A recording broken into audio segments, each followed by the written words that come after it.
What is up, everybody, and welcome back to another episode of 2 Times the Grind. It is episode 35. 35. I'm glad you knew it. I didn't know it. I just thought to myself, as you were saying that, I was like, I hope she doesn't ask me what episode this is. I completely forgot. It helps that I edit them, so I have to type it over and over and over again. That is very true. I do know that we're on episode 35. Love that. Yeah, it's sick, isn't it? Yeah. So many. Keep it going. We'll keep it going. So nice to see everybody joining in once again. I hope you guys are having a fantastic morning if you're watching in the morning, because this does come out at 7:30 a.m. every Thursday. And we're sipping on some very special coffee today. We had coffee sent to us by a wonderful couple who we really, really appreciate. A very long time community member of the Snake Pit, Davix and his wife Sarah. Thank you so much for sending over your favorite coffee and these gorgeous mugs as well. Look how freaking sick these are. Can you see them? Hopefully Isn't that it picks gorgeous? Up all right. Literally so cool. Thank you guys so much. Literally, for those listening only and audio only, they are really, really cool, edgy.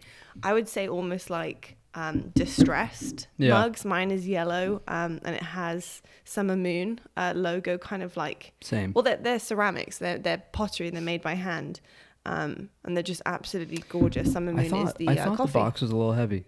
I picked it up and I was like, whoa, these beans are a little hefty. What's this? And then obviously open it up. Beans. We see the 2 mugs. I'm also not going to read it out, but we had a wonderful personal note from Davix, and we really appreciate it. It kind of made me want to tear up a little bit. I'm not going to lie. We said it made our week, didn't it? Yeah, it really did. It made our week. It's making me smile like a goofball right now, and we really, really appreciate that. And we appreciate you sending this in. So, fun fact about this coffee, it is by Summer Moon. We've actually tried this coffee in this actual bag before, but been a long time before ago. Davix panics and before Sarah panics, because they're like, oh no, they've tried it. We didn't try it properly. We did try it, we had the coffee, but this is before we actually put a little bit of time and effort and research into how to actually treat your beans and how to do it correctly, right? And the time more grinder, how to grind. It's such a funny way to say it. How to treat your beans. It's true. I know. So we actually really, really went through the paces of treating these properly and, having hopefully a new experience with this bag as well. Got the brew time down and everything. Yeah. Say it every week. So, I just heard you sip. So cheers to that. Cheers. I've already been sipping. I always say, I sip my coffee right away. It makes such a big difference.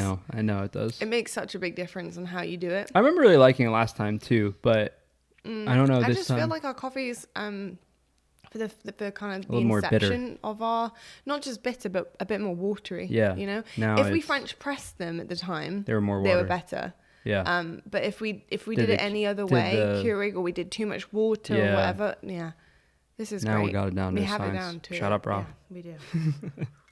So anytime we talk about coffee, I just say shout out, bro. Yeah, literally. Cheers to Davix and his wife as well. Thank you guys again. Thank you so much. We really, really appreciate it. We're spoiled rotten, so thank you. But yeah, we have quite a bit to talk about. Yeah. Before we do that, I want to just quickly give a massive shout out to Puma as well. So we're in Puma today. Puma kindly sent us over their brand new collab with Final Fantasy. I'm wearing the hoodie. I don't know if you can see the Final Fantasy kind of like emblem and symbol here. You're wearing the sickest t-shirt. It probably won't pick up. No, Do you think it will? Yeah, it will. It'll pick up. It's just got the coolest characters from Final Fantasy. Only reason I say that is because, for those of you that don't know, we see the camera, we see the screen, and I can't see myself very well. But I also have light. I also have lights in my eyes. So. Yeah, but also it is the tiniest screen. So that is true, and I also don't have the best vision, do I? No, you don't have the best vision. And then you're also wearing the hat. But thank you so much, Puma, for sending over all of our gear and the kit and 3 pairs of shoes each. They're always taking care of us, aren't they? They're way too kind. Thank you. There'll be some pictures of it on our social if you guys want to go and cop some. If you are really big fans of Final Fantasy like I am, then that'll be available with Puma as well. So thank you so much, Puma. So many thank yous. Like, we're just spoiled. Not an ad, just grateful. Not an ad, just grateful. I love that. Not an ad, just grateful. Yeah. That's nice. I just came up with that. That was good. Yeah, that was good. Nice. Thank you. Nice. I like that. Working on the brand. In today's episode, we're going to talk about what just happened. We just saw a qualifier. The 4K. Yeah, the 4K. My man's here. He pulls through. Yeah. gotta make it seem like it was pretty stressful. Actually, I know it's stressful, but I'm just saying I'm happy. I'm happy for you. I'm happy. I'm not sad. Yeah, that's I'm true. happy for That's you. true. But yeah, so obviously it was a really, really interesting 4K. Like I was engrossed. We might talk about the CDL major a little bit too. Well, tiny bit. Definitely talk about. We're gonna talk mainly Halo today. Yeah, mainly Halo, but we're gonna touch upon the CDL major as well because I definitely caught the end of that one and the games, and that was a really, really interesting one for many, many reasons. Thieves. Yeah, the thieves. Spoiling the party. We're going to discuss everything while we're sipping on this wonderful bag of coffee as well. But let's kick things off. Yeah. So the 4K.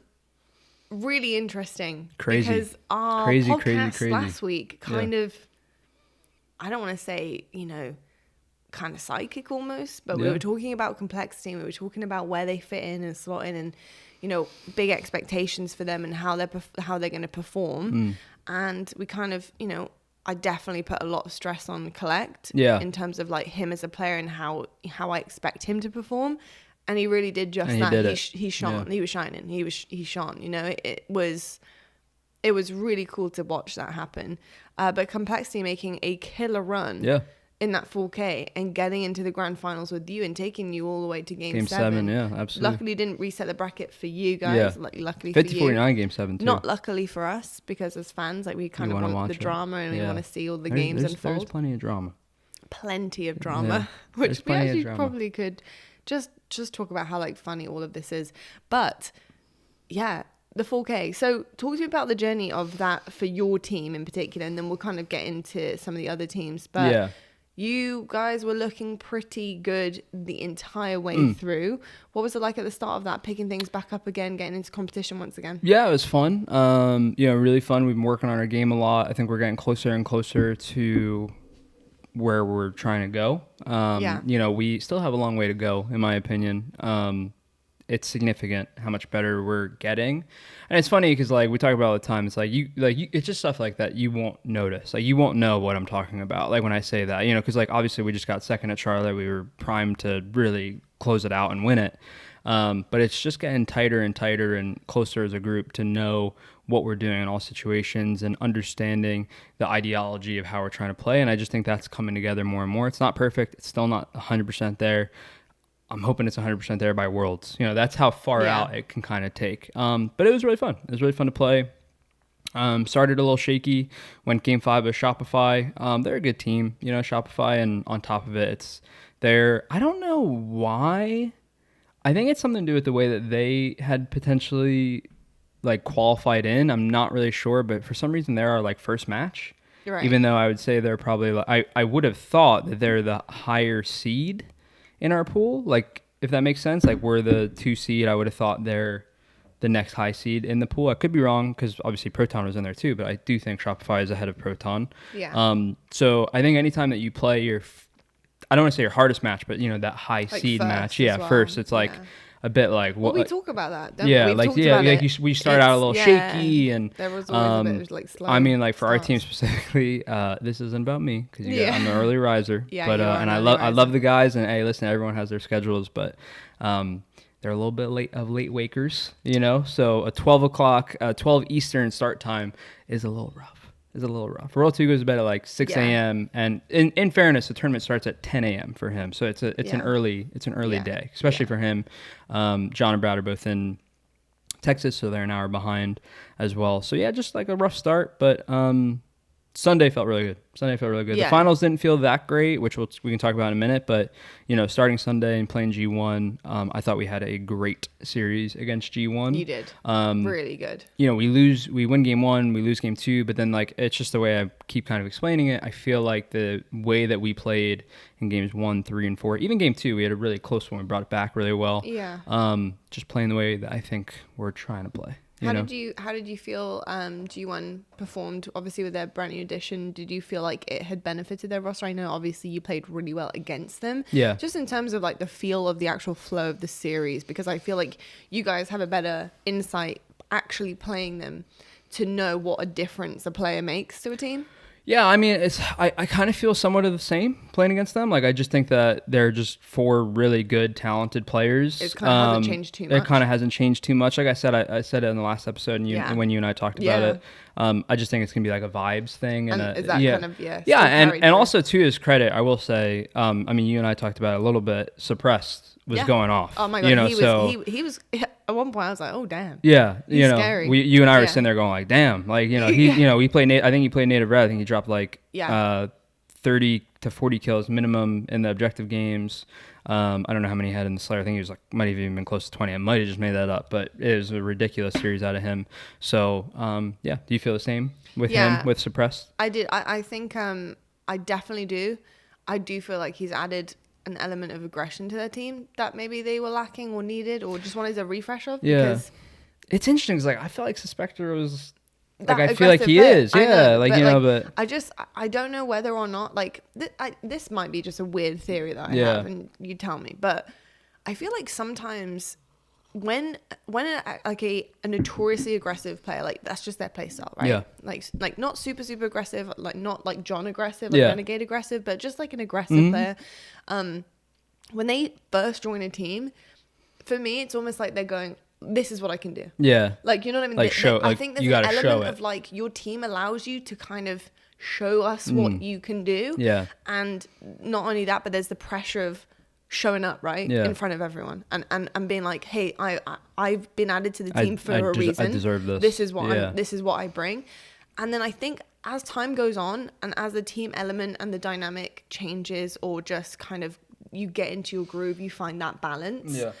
You know, I feel like the aggression is kind of capped just a little bit. Yeah. And I think that's kind of what happened with Suspector. I think like he came on and was super aggressive and you would have seen similar kind of lights out gameplay like that where he stands out.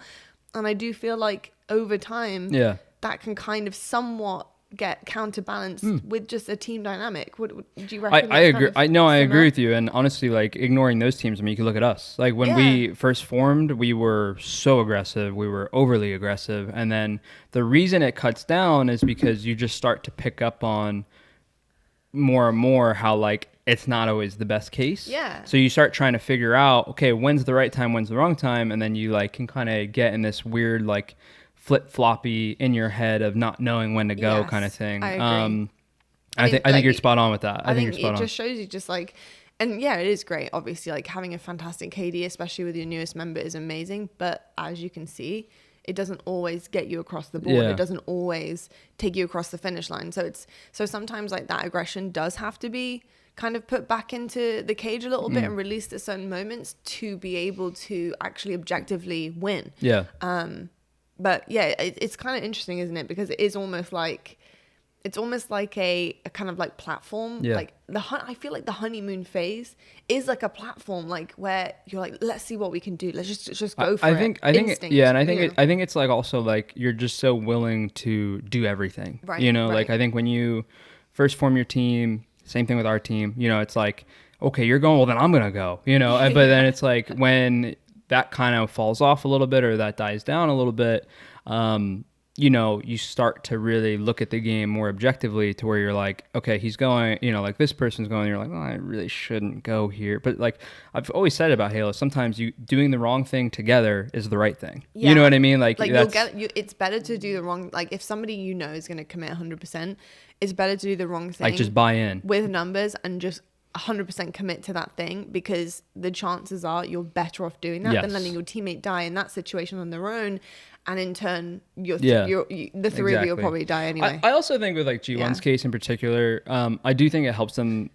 You would know this a little bit, but I know it a little more because I play against them. But Suppressed and Boobadoo play like before they were teaming would play all the time together. It's like a mini fake team. They take like chows against like other people. It's Boobadoo and the triplets, like Suppressed, Avenue, Diagram. Right. So I think that I imagine that Suppressed coming on with G1 with that playtime with Jesse probably help, and I assume Falcade as well probably helped them. And you know they're you know, and they've known each other. They know each other a lot better.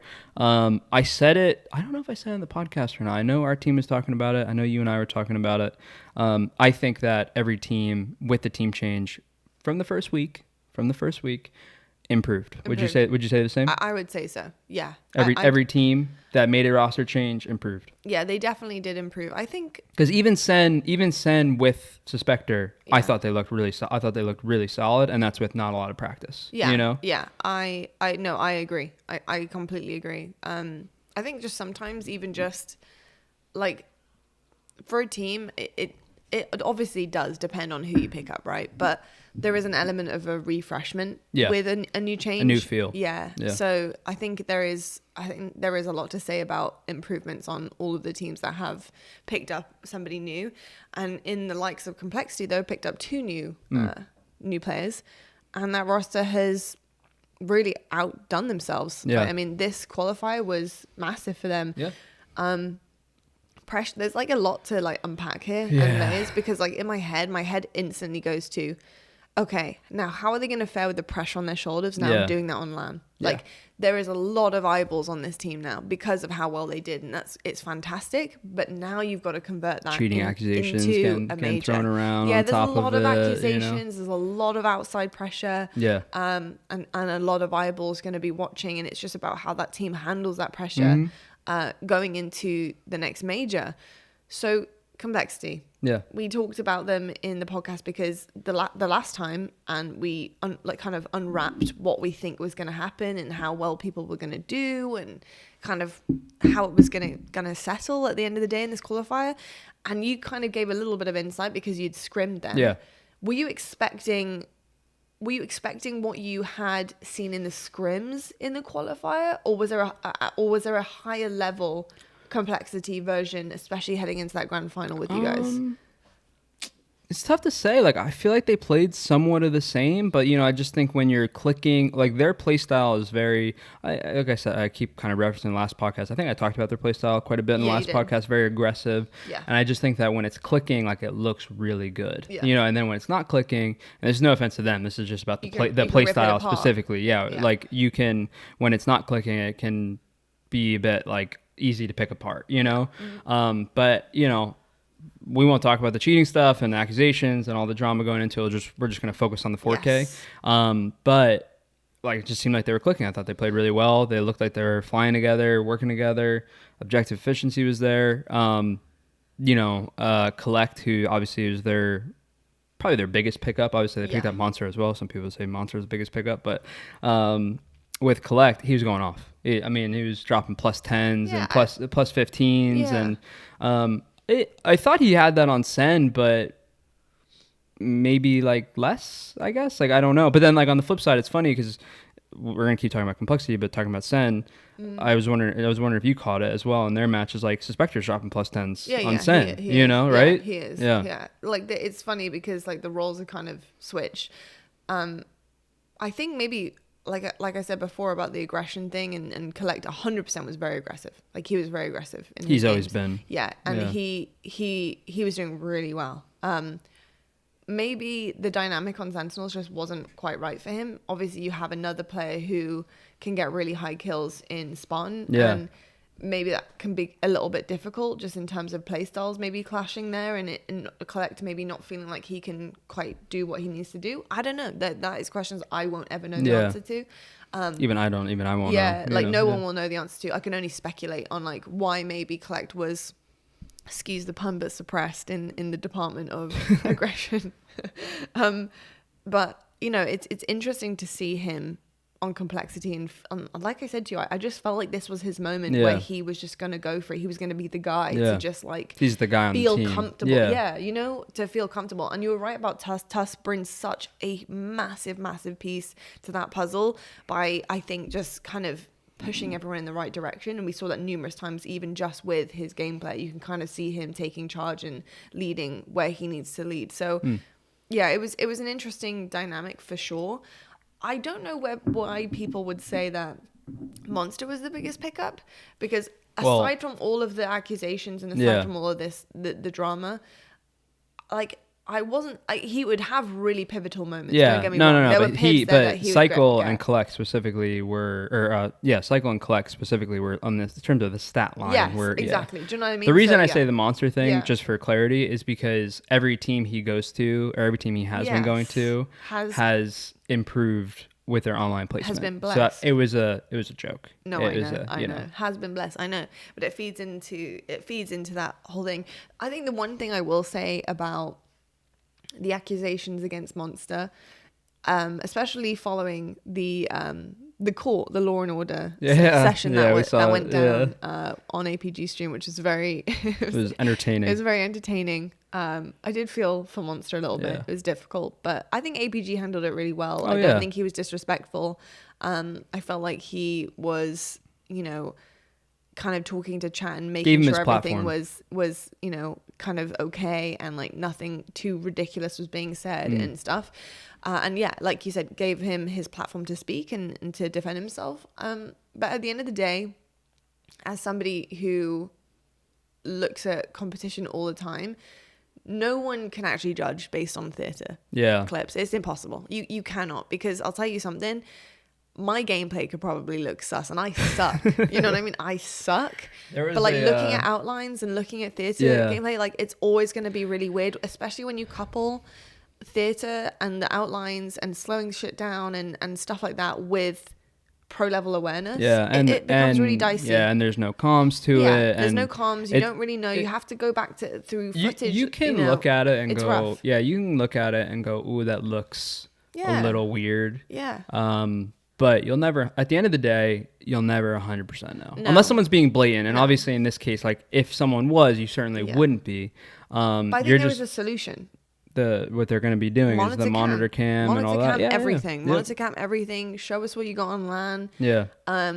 I think it's difficult to kind of put someone on the spot with very little to go by. I know that there's a couple of other things that Monster has done in the past in previous I think that's where it I think it stems from that. But like that aside, it sticks with you. Reputation. I think there is definitely solutions to kind of help and clear his name and move on from it, because at the end of the day, with Monster, if he is this talented individual that we are seeing, it's really unfair that this has kind of like been what's been going on. So I would like it to get cleared up. I would like, I'm rooting for him. I'm rooting for it to be absolutely fine. But I think everyone is. I think everyone. Monitor cam, do whatever you can do, dude, and we'll move past it. I don't think anyone ever wants someone to be cheating at the end of the day. So I think everyone is hoping. I think we've navigated and figured out a potential solution. Toss the monitor cam on. It'll always be somewhat in question, but toss the monitor cam on. Hopefully they do decently well online still, whether, I don't it doesn't even have to be a top 2, get top 8, top 6 online.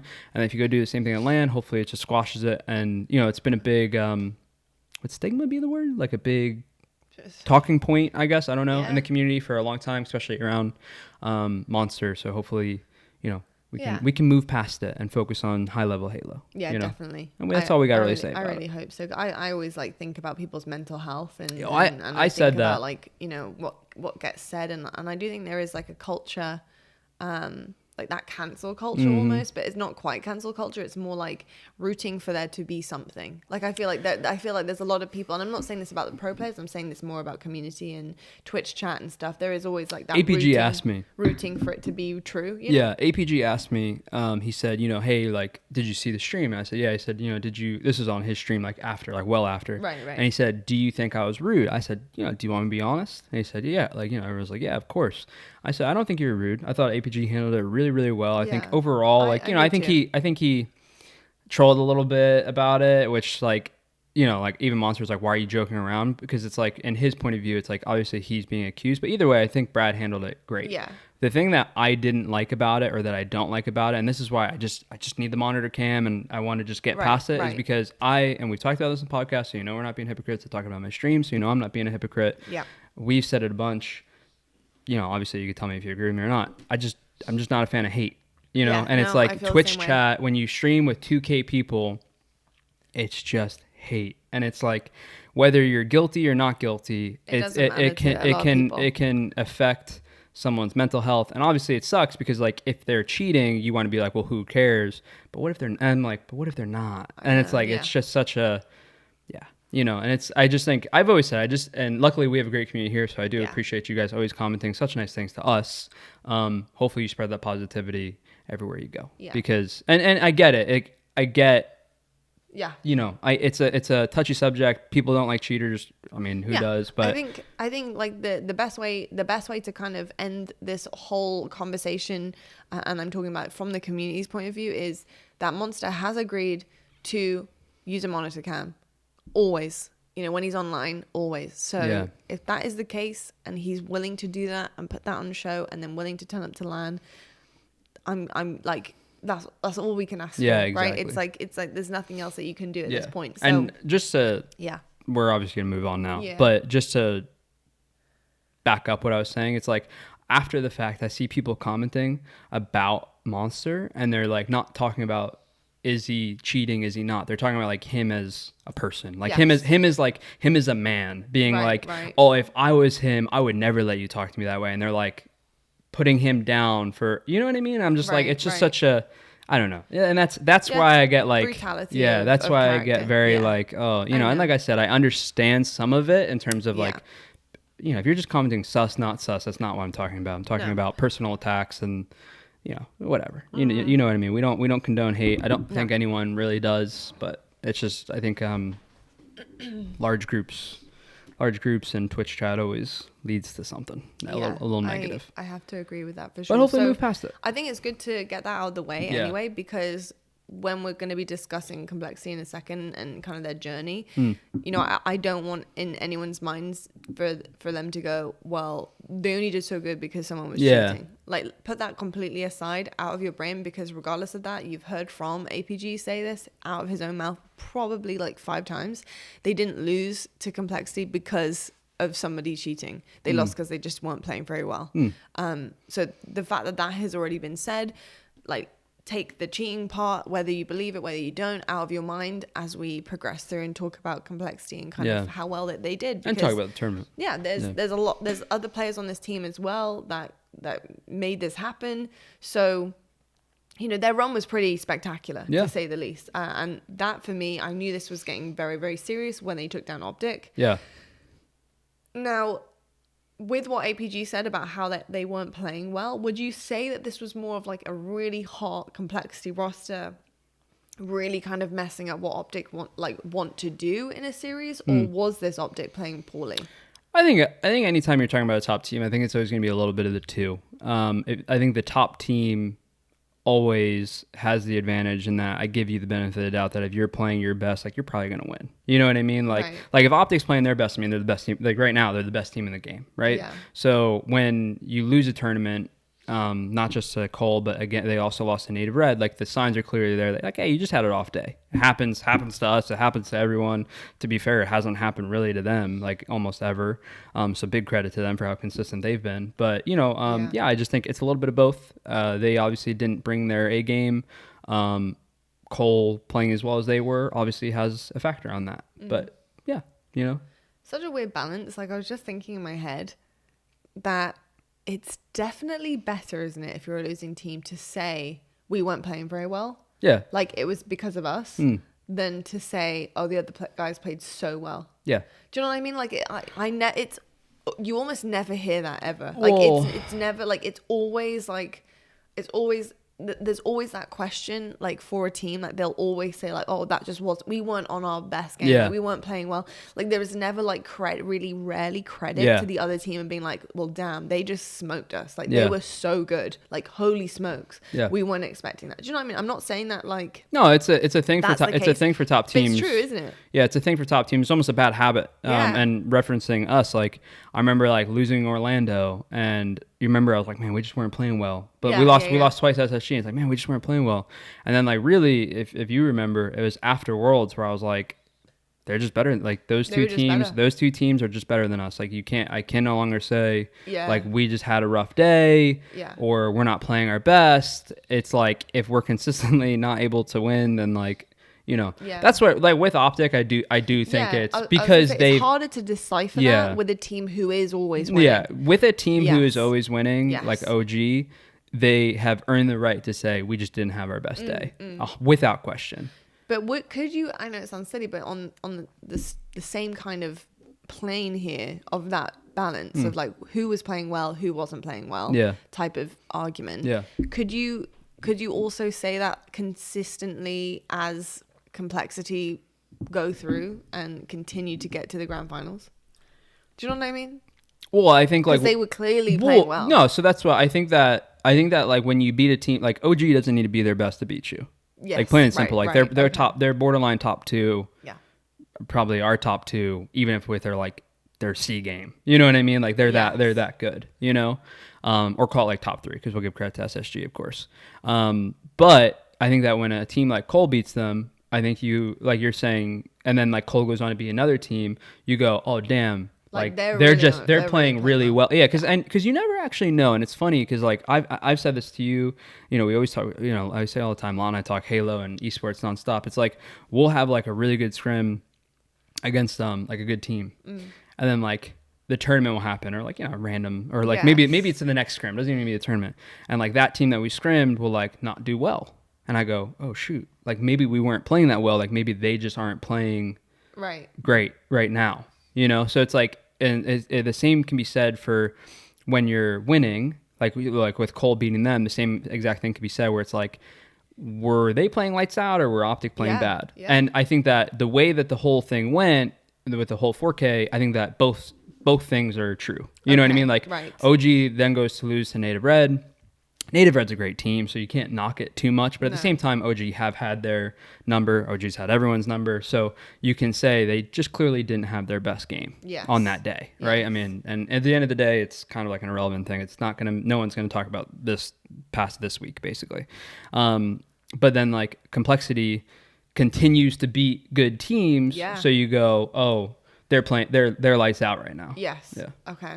Yeah, it's interesting, isn't it? Because there is always that like question, and it was always that like. To what you're saying, argument. Like if they would have beat OG and then lost to, like okay, they lose to us, 100%. But then if they lose to G1, or G1's a good team, but so not really. But if they would have, if they would have beat like OG in pool play, but then like go on to lose to 2 top 12 seeded teams, you're like, oh. Like, well, and OG just had a really bad, not even a bad day. It could just be a bad series. Yeah. But But when you carry it through the whole way, it's interesting because you have to decipher. Like you have to kind of like, you almost have to look at the bigger picture later on to actually figure that out. It's really hard to say that right at the kind of time it's happening. But yeah, they did. They did go on to do really, really, really well. Yeah. And that grand final, very different from when you met them literally earlier on. Yeah. You 3-0'd them the first time. We did. Then the grand final, they took you to a game 7. They didn't reset the bracket, but took you to a game 7. What were the big differences for you guys in that? Are we talking the same way about that balance where the grand final was just iffy for you guys? Were they just were complexity growing throughout the qualifier? Yeah. What was I'm sure it'd be a little bit of both. Like if you ask them, I'm sure that they probably had a better feel for us. From my perspective, and it's difficult because I think when you lose, you're always going to lean towards like. I'm always going to lean towards, with how good we are, I'm always going to lean towards like kind of the same thing. Like we just weren't playing our best. Because I have belief and I've seen our potential to where like, I know when we played our potential, like we can 3-0. Right. I think when we played. We just saw it. Yeah, exactly. Like you just saw it. The finals, I felt like it's difficult because like with a team like that, I think that we beat them 3-0. And it was like a pretty good series. Like it wasn't like it was a 3-0, but it was like, game 1 and 3, I think were like decently close. And actually game 1 was close. Games 2 and 3, we won pretty handily. Yeah. But I think that when we got to the final, it's the same thing I kind of keep saying. I just feel like some of our bad habits kind of show out a little bit more when we're not as, I don't want to say not as focused, because like obviously we're in the final, but like when you beat a team 3-0, I think you go in with the expectation that you're better. So I think that when we like hop into like game 1, I think we lose a little bit of our fundamentals because we're almost trying like too hard. We're trying to like roll over, like not roll over, but roll them over and just like dominate. Whereas like, no. If we just stick to our game plan, like that's going to happen. Yeah. We start having a lot of like individual mistakes when we are pressing the issue too much. And with a team like Complexity, they are coming out hot. They obviously were coming out hot even against us in the winners finals, but they beat, I'm sure they're really happy and excited and hyped up. They beat OpTic earlier in the day. They lose to us and they go beat G1. They beat Native Red. Like they're really, they're geared up, they're really ready to go. Whereas I think, for us, we're sitting around a little bit and whatever. Yeah, so I just like I said, a little bit of both. I think that we weren't playing our best, but credit to them, they were just playing lights out. Yeah. Did it look that way? Like, did we look as good as we looked in the winners finals, or did you think that they were playing better? If you had to pick.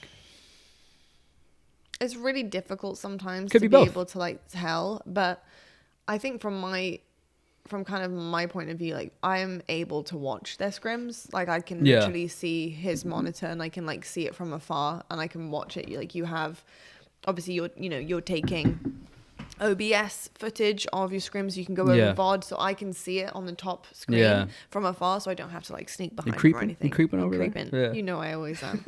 And so I can see like how you guys perform on a regular basis and what your strengths are, because scrims you do win pretty handedly in scrims, and it looks great.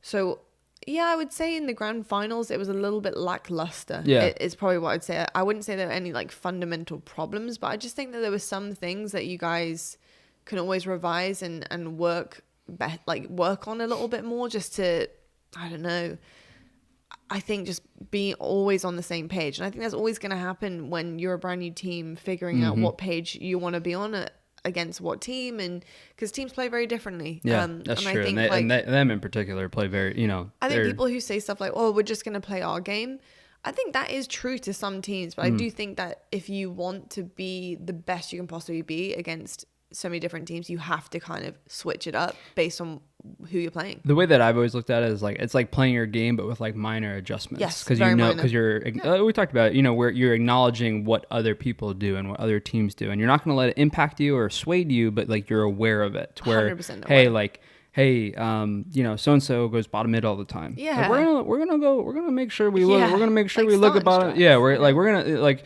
or even like you're holding the setup like on recharge, and you're like, yo, every time they break, they always go bottom mid. It's like, you're going to go watch bottom mid. You know what I mean? Like, you're not going to be like, if you wouldn't normally, you're not going to be like, no, we're just going to do our thing. You know what I mean? Because it's like you counteract strats as well. And like, like sometimes you might want to bait something. Yeah. Like, on the streets, if you want to bait the rockets, like the way that you try and push for those rockets at the beginning is very important. Yeah, absolutely. Like, you're not just going to rush them and let somebody, like, say they have seaside to begin with. Like, if they're going to go freaking top balcony and start stalker rifling you, bit of a problem, isn't it? Yeah, big problem. So like, yeah, it's like you do have to switch it up. You have to kind of realize who you're playing and what they're going to do. And then on the flip side of that, you want to switch things up so teams don't know what you're going to do. So it's a constant, especially on the starting battle strat side of strategy and tactics. And I think that's mainly what I'm talking about when you have to kind of switch stuff up. Agreed. I would say though, complexity definitely coming off the back of pushing through everything, being OpTic and playing so well. Yeah, I do think that they had that kind of like momentum. And did they play native red? I think they just played G1. No, they played. They played. Because G1. No, they did play. G1 beat native red. Did they? And then complexity would have played G1. It beat G1. That's what I think. Because it was G1 that beat native red, right? Not the other way around. Yeah, I just misspoke because I said they beat native red and beat G1. I misspoke. That's why it was in my head. G1 yeah, which is they would have been top three. Absolutely. That's huge too. I was just in my head. I was just thinking about it in my head. I'm like, that doesn't make sense, like bracket wise, like Yeah. Because I knew native red and G1 had played each other, so I'm not joking. When you're talking, I was in my head going. Yeah, because it was G1 native red in the loser semis. That's what it was. Okay. And then complexity G1 in the losers finals. Yeah. And I agree with you. Sorry if I'm really sniffy, guys, right now, because allergies. It's bad high pollen count day today. High pollen day here in NJ. Today. I agree with you, and I think we're just trying to navigate that, and it's such a interesting. I just think it's almost what I know that they had a poor tournament, but I don't think we could take it away from them. I just think that's what OpTic have down really well, where every day I just think that they're so consistently the same. Yeah. Every series are so consistently the same. And I think we're really trying to just keep navigating towards that, like what you saw in the winners finals and even the series against G1, the semifinals. Like that is our consistent 24/7. Right. Like we can wake up and play that way, yes, and that's what I think. That's just what we're trying to get down. Yeah. No, I love that. It's really interesting because OpTic really do have a very kind of like solidified way of playing that doesn't change up too much. But if you're gonna have that, like for them, thank God it's that way. Yeah. Like you wouldn't want a solidified way of playing and it doesn't quite work. Like what they do works so well. Yeah, absolutely. But like the fact that they don't change it up, it like doesn't matter to them because they literally have such a good way of playing it. Yeah. They have like really good, their communication's the same no matter what. And the way that they play is very like, call it like setup oriented, you know, like where, you know, okay, I'm going to go here and then you're going to go there. Okay.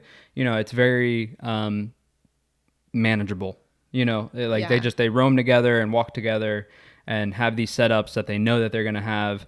With us, we're just, I've always said it, we're just that in between. We're trying to do, we try to do a little bit of both. And when we do both well, I think we're unbeatable. But then there are times that we just you know, it's just one, you know, we're doing one over the other, and then our team, like your teammate is doing the other and you're doing the one, you know, if that makes sense. It makes sense. And that's where we're just gotta keep getting it down. Yeah, like, but I think that you guys are really good at kind of like managing that as well, and you will be even better at it, at, you know, calling something and kind of changing it up and switching it up on the fly. You guys do a really good job of doing that. We kind of saw OpTic not be able to kind of switch it up as well. I think they did try once. Do you remember Live Fire when they did that 4-man kind of like hold in A against us? Yeah.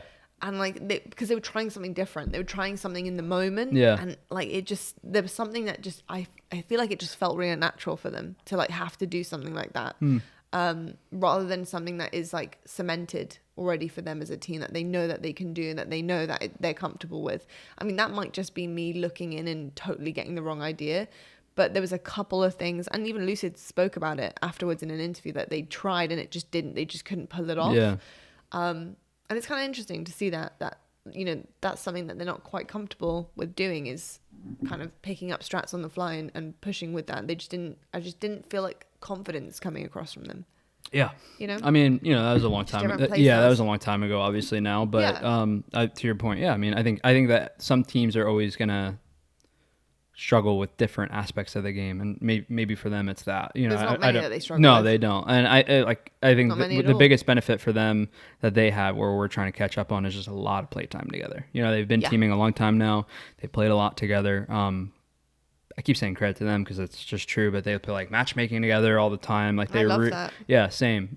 They do a really good job of getting on the same page. For sure. No, they really do. I think we're pretty good at catching strats on the fly. I think that's where I think that's something that we're really good at, is we'll throw the playbook out the window and like do something together. But like I've said, sometimes we're not on the same page of like, someone will do that call and then we're like, no. But then, you know what I mean? Like that's that. And I think that's the part that we're navigating. Question. Potential answer. Are you sad you didn't get to play them? A little bit. I'm sad. We talked about this a lot on our team. You know, I view these tournaments as really good practice.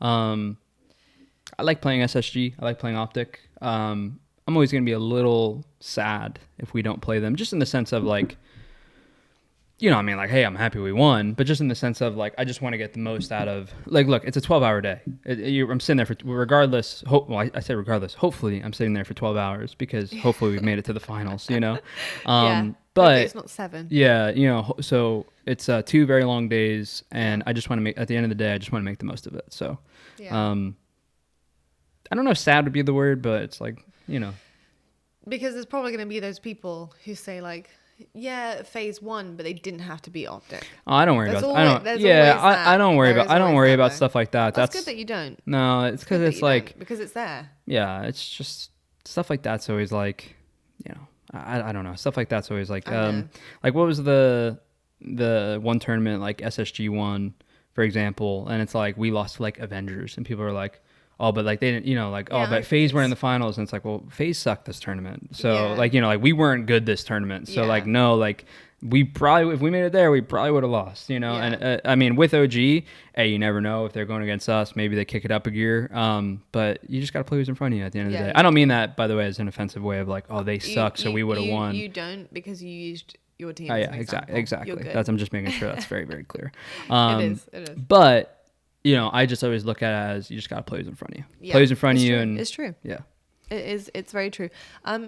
Also interesting because, you know, you say you really like playing SSG. Yeah. You guys get to play SSG more than you've ever got to play that combination of players for the past like 7 years. I'm almost like sick of it. You know, like I love it, but I'm almost sick of it. Like I've been playing against Stellar and Eco.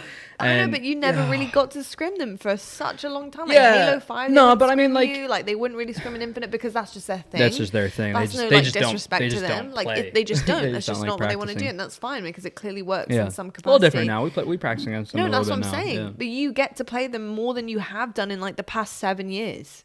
Yeah. You know what I mean? So Yeah. what's that dynamic like for you guys? Because like, you know, it's interesting for me when I'm like, oh babe, who's scrimming tonight? And you go SSG and I'm like, oh, sugar. Yeah. Okay. Like I'm excited to like that you're doing it. You know, because it's different.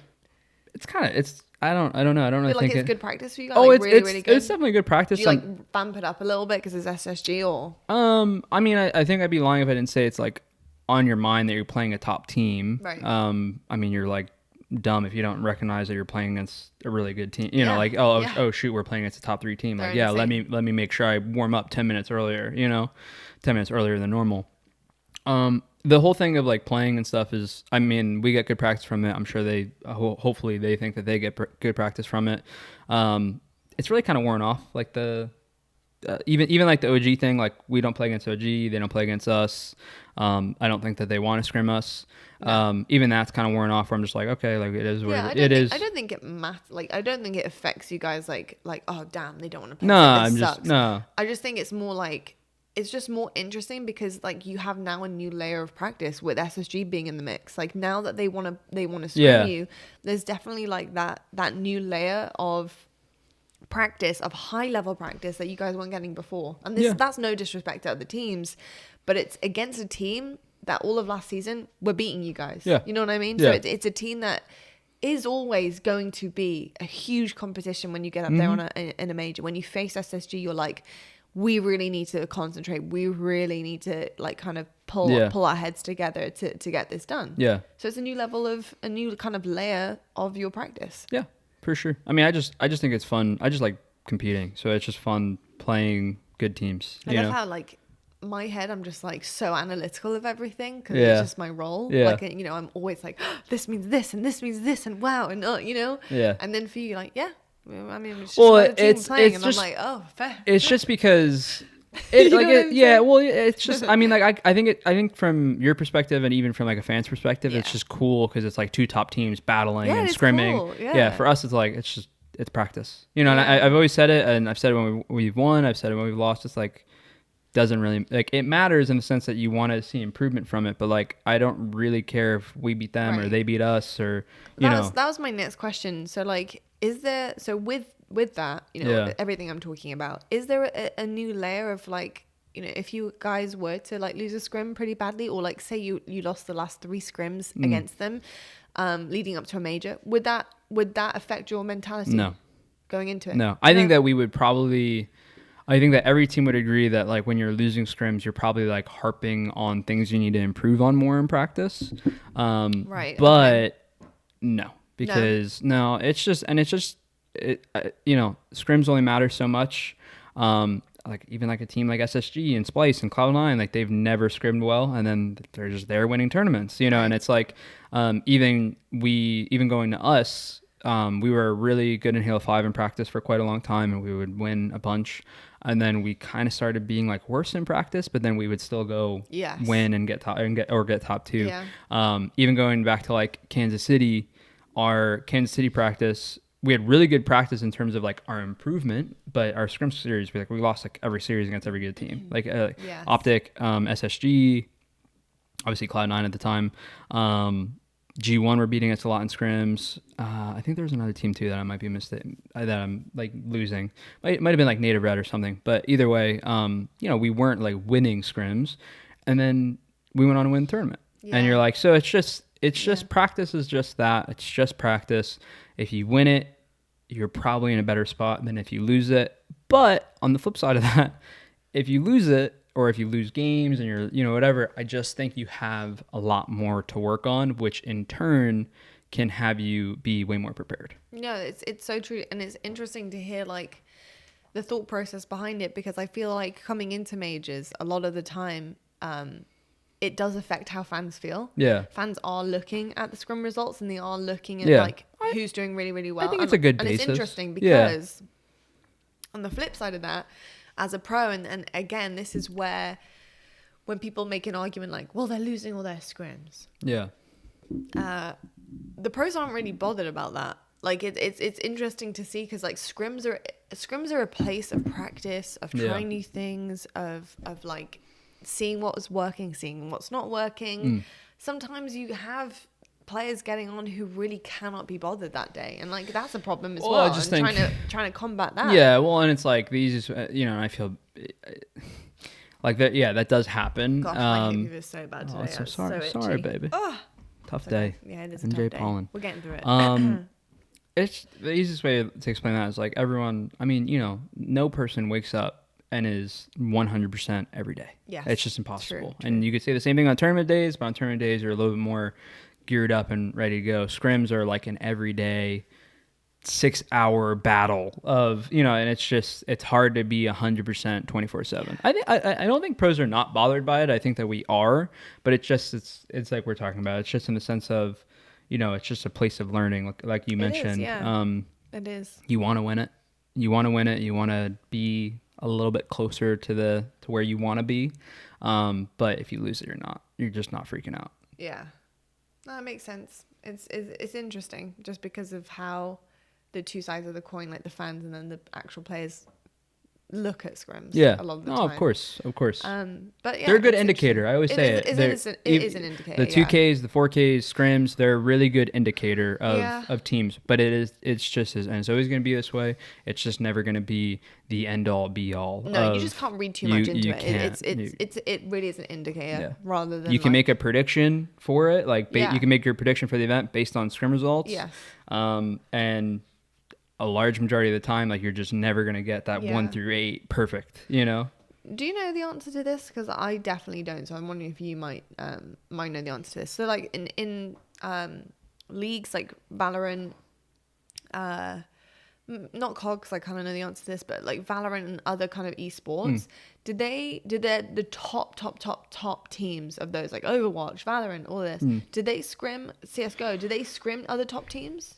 I don't actually know. Okay. I know in Call of Duty they mostly do. Yeah. I think that I know because it's been talked about that like OpTic don't play Faze. LOL, same thing, kind of deal. But it's just because they're the top teams. I think they like started playing a little bit and they're like, oh no, never mind, not gonna play.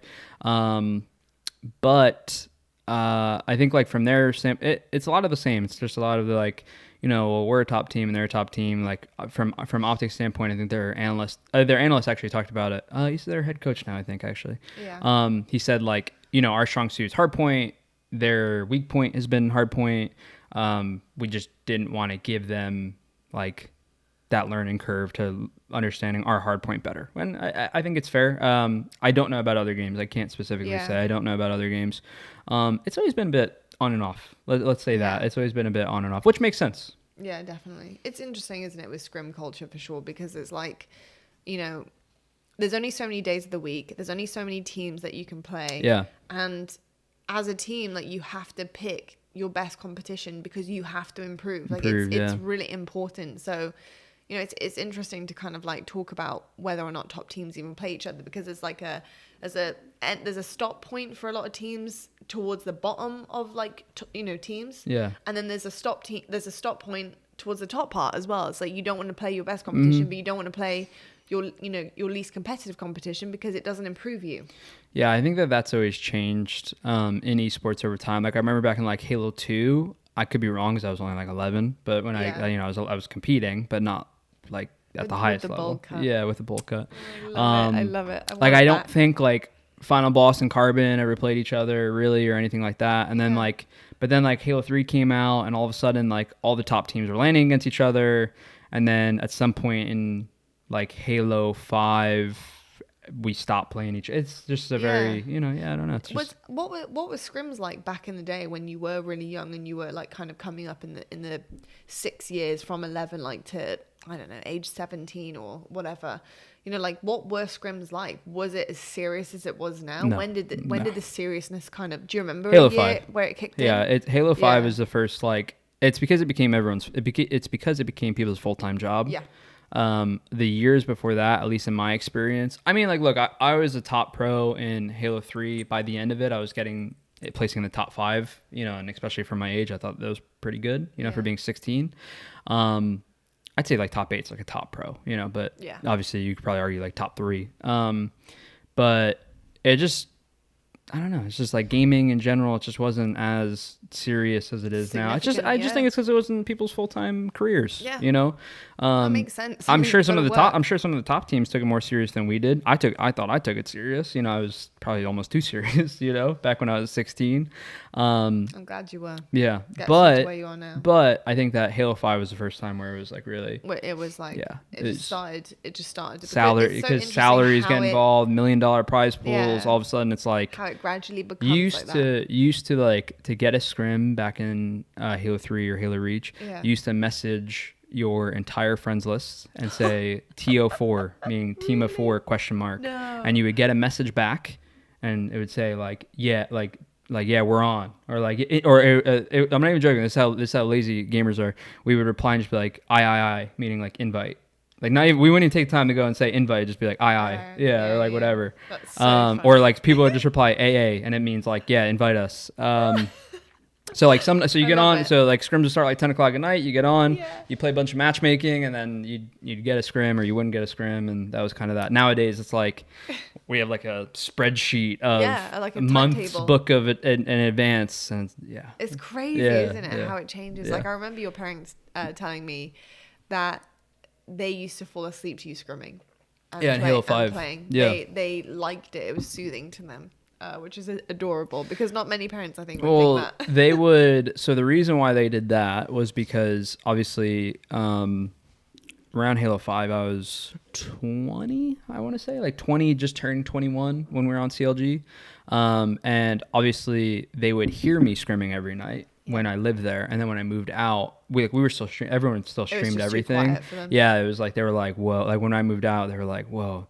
There isn't a kid screaming, like screaming call outs. Like 3 in the morning. Yeah. So, that's why they would put the stream on to have some sound, So that like it's like their white noise. Yeah. I think it's so cute. I literally love that. Yeah. It's so interesting how it just evolves, isn't it? Just really, really evolves into something so much bigger. It is going to keep getting bigger and bigger and bigger. But I was just curious. Like we have these conversations literally in our kitchen, so we just try to like save them. But like it often does develop into like random conversations about certain things because I'm curious. Yeah. Like it's very interesting to get your perspective on so many different things. Likewise. What we're doing. It's very, I like very hearing your perspective. I wonder if we should talk about some CDL stuff real fast. I wonder if like. So OG and LA Thieves are the top 2 teams now, right? OpTic back-to-back second places. Yes. LA Thieves gearing up, right time, right place again. Champs last year, gearing up now at the right time. Yeah. Do you think that they won't scrim each other now? Probably not. Like I don't know though, but like part of me says that because I found the post interview a little bit disrespectful from Draza. Yeah, he's always like that, and maybe they know that. Maybe they kind of take it with a pinch of salt, but I don't know. Apparently Ghosty, who's like OpTic's new pickup, obviously he pops off, and the kid is amazing, by the way. I mean, he's taking them to that next level that they needed to be at. But I don't know, because I was in a tournament while it was going on, but apparently he had like said something to Draza, and then like It's so strange because he seems so quiet. No, he's not though. Like he's not. He's Oh not no, at he's all? like Really? yeah. I'll see this is bad. He's like their main community. It's because he just like looks innocent. He's like a young kid. He just looks innocent. So yeah. innocent. I'll show you later. There's like clips of him like screaming at people. Yeah. Like because he's in challengers, like just freaking out. Wow. I love it though. That's cool. That's funny. Okay. But I don't know. I could be wrong here. So hey, if you watch CDL, feel free to comment. I watched CDL, but I just missed this part of it because I was in a tournament. I'm watching. And you're obviously focusing on Halo, and then we go back and watch. We go back and watch the games. In the breaks, would put CDL back on. So that's what I'm doing as well. And then watch it again, and it just sucks because it's like it's so hard to kind of. I get to catch like every time this happens where I have an online tournament. You have it almost worse because you are watching every Halo series. I know. I am like when I'm playing a series, obviously I can't watch it, and then when I'm not playing, I have both up. I have Halo up on one monitor and I have Call of Duty up on the other. And like, I'll be honest, like, I'm leaning a little more towards Call of Duty. Like OpTic's playing Faze. I'm like, oh shit, I'm watching this a little bit more. You know, I get hyped for the majors, you know, No, I know. It's exciting. But yeah, apparently that's what it was. There's they just like basically it's like they shit talk. Basically it's like they just shit talk each other. I mean, like if I was OpTic, I would want to play Thieves because like it like from what I saw, the Call of Duty that I saw, Thieves are just clicking. But if you're Thieves, do you play OpTic? Probably not. That's where when we're talking about the scrim stuff, it just gets so like probably not. But like especially because OpTic are around that cusp continuously. Yeah, right at that like, second place. Maybe not. Yeah, it's interesting. It's interesting because we're talking. Growing. Yeah, it's interesting because we're talking about that practice dynamic, and it's like, you know, this team doesn't want to play this team, but then that team doesn't want to play this team. You know, it's just. Question for you guys, like bringing it back to you for a second, we'll go back to it, but like. If OpTic asked you to scrim, would you scrim them? Because because like right now they don't want to scrim you. Yeah, right? I think. I mean, we kind of like now just like. Yeah, but and this is them? Well, so this is the thing, and I don't mean anything negative towards the OG Halo team because it is what it is now. I don't know if we would.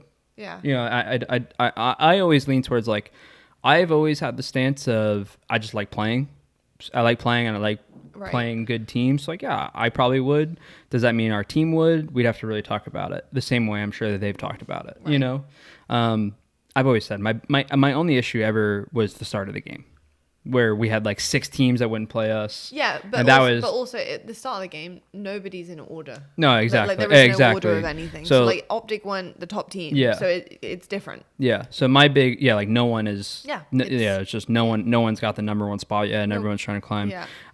Nowadays, I don't really take offense to it. It's just okay. No, you know. I think there's now an understanding. Yeah. There's a reason. Like it makes sense. Yeah. You know what I mean? So it's like I understand that. It's just interesting to see like that almost be the same way now in Call of Duty, where probably 100 thieves are the dictators of whether or not honestly I'm sure it's a thing in every game. I'd imagine to some capacity it's a thing in every game where some people just don't want to play. Unless in different esports there isn't a clear top 4 always, or top 2. Sorry, I think top 2. You know always. What I think too is like I think that the thing with other esports that's interesting is like they're not always like the best region. Does that make sense? No, I know. Like, so if you're in like Valorant, like NA isn't the number 1 region. Team. Like you're just not. So like, I don't think, like, Do they scrim other regions? I think that they. That's interesting. Do they? They boot camp. Like, you know, they go to like, I mean, like. But, like I'm not talking about daily basis. Use no, not on a daily. I mean, if they're in a different country, you're not playing them. Wow, okay. But it's like Halo. Like, you know, like we're not playing European teams. But if a European team comes over to NA, then, you know, we'll be scrimming them. I guess it's interesting because of that factor. Yeah. You know, it's similar to Halo. It's hard going. We always go back to it. We're just going back to scrims. This podcast is about scrims. No, I'm joking. But yeah, it's interesting, isn't it? To kind of figure out. Yeah, I'm not sure. And I really don't know the answer, by the way, to what you asked. I really don't know because it's just. Yeah. You know, I don't know. Interesting. But OpTic are really like right there. But Thieves looked so good. Yeah. They looked so good.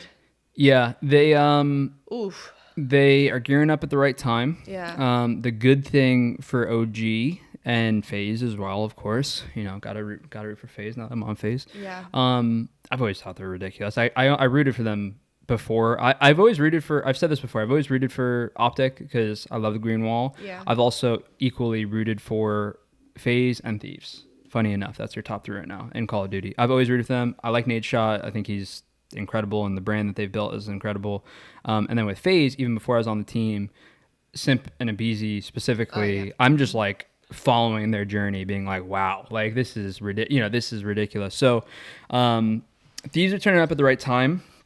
The big thing that I would say that's a positive for OG and for Faze, and I'm wondering if you would say the exact same thing, is they have another one to go. They have another major and then champs. Yes. So even though Thieves just won, you're not hitting the panic button yet. You're okay, we still have 2 events. Yes. So I think when you win the one right before, it's like, or you lose the one right before, you're like, shit. This is like, I agree. Or you really don't do well. Like, if you're in a really close grand final and you lose out on that second to last, like that one before Worlds, it's different. That's what happened in IW. Yeah. OpTic, it's different than placing terribly. OpTic, if I'm not wrong, OpTic lost a really close final to Envy in the tournament before champs, and then went on to they reset. Did they reset the bracket? I think it was bracket reset still at that point. Yeah, I think it was bracket resets at that point. My memory is, I think I'm right here. I think I got it. I'm pretty sure they reset the bracket and went on to win. Obviously, I know that they won, but So I don't think any team's in the panic button yet. You say the same? No, 100%. Yeah, they're not going to be panicking at all. Thieves look good though. Faze maybe a little, but not much. I think they're probably annoyed that they didn't get into the grand final. Faze are like they're in such a tough spot because. Not a tough spot. They're in like a frustrating position, but also not at the same time, if that makes sense. Because like it does. They're so good, and like I think their worst placing is top 3. Sorry, I'm just stretching. Oh, it's okay. We've been here a minute. We're gonna be closing out here soon. Don't worry. It is also morning for us. It is. We're gonna be wrapping it up now, but yeah. So close it off. I think that with Faze, I think they're in a really interesting, frustrating, but also not frustrating spot because I think they've been top 3 all year. I could be wrong. And you're obviously like, I think they have. I think you're like frustrated that you're not winning every single one, but then at the same time, you're also in this really like prime spot to get it down and to go forward, and then, But I think it's also really cool with Thieves as well, just coming back to them obviously winning the major. That is cool. Thieves or Faze? I said Faze, right? Yeah, okay. Faze.